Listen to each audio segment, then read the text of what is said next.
বন্ধুরা, আমি ভাস্বতী রান্নাঘরের তরফ থেকে আপনাদের সবাইকে স্বাগত। আজ আবার চলে এসেছি একটা নতুন ভিডিও নিয়ে। আজকে আমি আপনাদের করে দেখাবো মাছের একটি রেসিপি।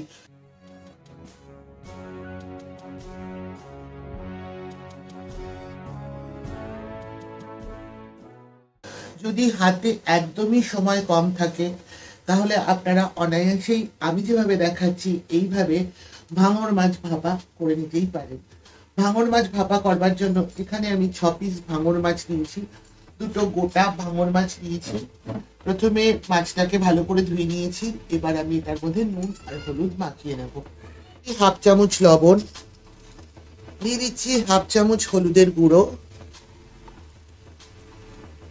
দিয়ে দিচ্ছি, ছোট চামচের হাফ চামচ শুকনো লঙ্কার গুঁড়ো, আর দিয়ে দিচ্ছি ছোট চামচের হাফ চামচ কাশ্মীরি লঙ্কার গুঁড়ো।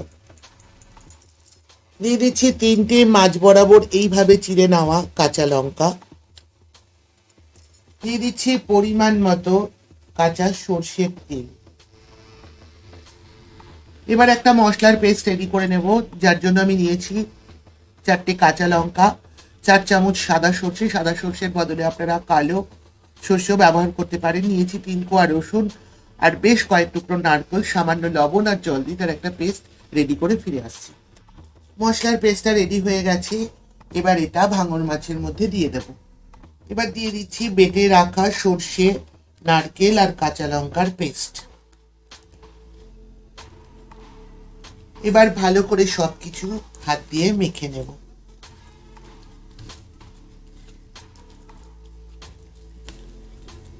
সবকিছু ভালো করে একসাথে মেখে নিয়েছি। এবার চলুন পরবর্তী পর্যায়ে যাওয়া যাক। এবার আমি একটা কুকার নিয়ে নিয়েছি। এবার কুকারের মধ্যে এক এক করে মেখে রাখা মাছগুলো সাজিয়ে নেব।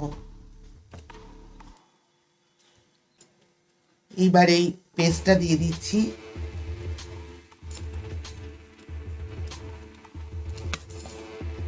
থালাটা ধুয়ে একটু জল দিয়ে দিচ্ছি। কুকারের ঢাকনা আটকে দিচ্ছি। একটা হুইসেল দিয়ে রান্নাটা কমপ্লিট করে নেব। গ্যাসটা অন করে কুকারটা বসিয়ে দিয়েছি। একটা হুইসেল হবে, তারপরেই আমি গ্যাসটা অফ করে দেব। বন্ধুরা, একটা হুইসেল হয়ে গেল, আমি এবার এটা অফ করে দিচ্ছি। এটা ঠান্ডা হলে আমি ফিরে আসছি। বন্ধুরা, কুকারটা ঠান্ডা হয়ে গেছে। এবার আমি আপনাদের খুলে দেখাচ্ছি এটা দেখতে কেমন হয়েছে। দেখুন, দেখলেই যেন খেতে ইচ্ছে করছে। আপনাদের হাতে যদি সময় কম থাকে অথচ ভাপা খেতে ইচ্ছে করে, আপনারা এইভাবে ইলিশ মাছের ভাপাও করতে পারেন।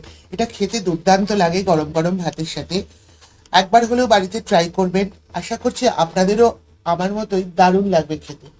আমার এই রেসিপিটি ভালো লাগলে অবশ্যই লাইক করবেন, শেয়ার করবেন। আমার চ্যানেলটিকে সাবস্ক্রাইব করে পাশে থাকা বেল আইকনটিও ক্লিক করবার অনুরোধ রইল। ভালো থাকবেন, সুস্থ থাকবেন। আজ আসি, আবার দেখা হবে এরকমই কোনো রেসিপি নিয়ে আপনাদের সঙ্গে। ততক্ষণের জন্য টাটা।